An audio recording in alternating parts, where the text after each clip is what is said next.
বাংলাদেশের অস্থিরতার মধ্যেও আবারও গোপন খবরের ভিত্তিতে সোমবার বিকেলে দুজন শিশু সহ একজন পুরুষ এবং একজন মহিলা বাংলাদেশী নাগরিক আটক করা হয়েছে আগরতলা রেল স্টেশন থেকে।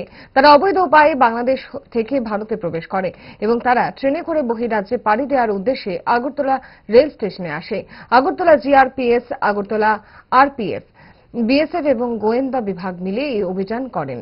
প্রাথমিক জিজ্ঞাসায় তারা বলে কলকাতা যাবে। তাদের দফায় দফায় জিজ্ঞাসাবাদ চলছে আগরতলা জিআরপি থানায় এবং এই মামলার সঙ্গে আরো অনেকে গ্রেপ্তার হতে পারে বলে অনুমান। আটককৃত ব্যক্তিরা হল তাহিদুল পোলান, রাজিফা বেগম সহ তাদের দুটি শিশু সন্তান। তাদের বাড়ি জেলা বাগেরহাট, বাংলাদেশ। এ নিয়ে আগরতলা জিআরপি থানায় একটি মামলা গ্রহণ করা হয় এবং মঙ্গলবার তাদের আদালতে প্রেরণ করা হয়। কিভাবে বাংলাদেশিদের গ্রেপ্তার করেছেন এবং তারা কোন কোন জায়গায় যাওয়ার জন্য রাজ্যে এসেছিল এবং তাদের কাছ থেকে কি কি পাওয়া গিয়েছে? হ্যাঁ, গতকালকে আমরা আগরতলা জিআরপিএফ এবং আরপিএফ এবং বিএসএফ এবং আমাদের যে আরও গোয়েন্দা সংস্থা আছে, আমরা সবাই মিলে কালকে দুজন বাংলাদেশিকে আমাদের আগরতলা রেল স্টেশন থেকে গ্রেপ্তার করা হয় এবং ওনাদের সঙ্গে ওনাদের দুটা বাচ্চাও আছে। তো তারা অবৈধভাবে ভারতে প্রবেশ করে এবং জিজ্ঞাসাবাদে বলে যে তারা বেঙ্গালুরে যাবে।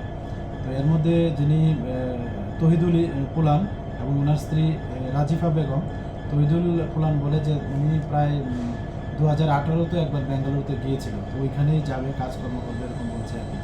তো আমরা গতকালকে তাদের এগেনস্টে একটা মামলা নিয়েছি এবং যার মধ্যে নতুন যে আইন হয়েছে বিএনএস এবং আইপিপি অ্যাক্ট এবং ফরেনার অ্যাক্ট আছে।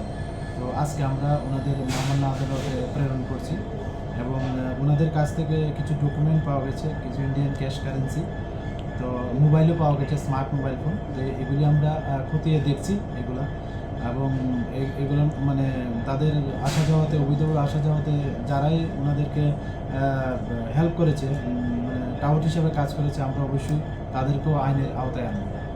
কোন রকমে নাকে মুখে গুজে সারাদিনের জন্য বেরিয়ে পড়া মোলের আর দোষ কি? তাই তারা 5 দশক ধরে গ্যাস, অম্বল ও পেটের সমস্যার একমাত্র সমাধান গ্যাস নয়।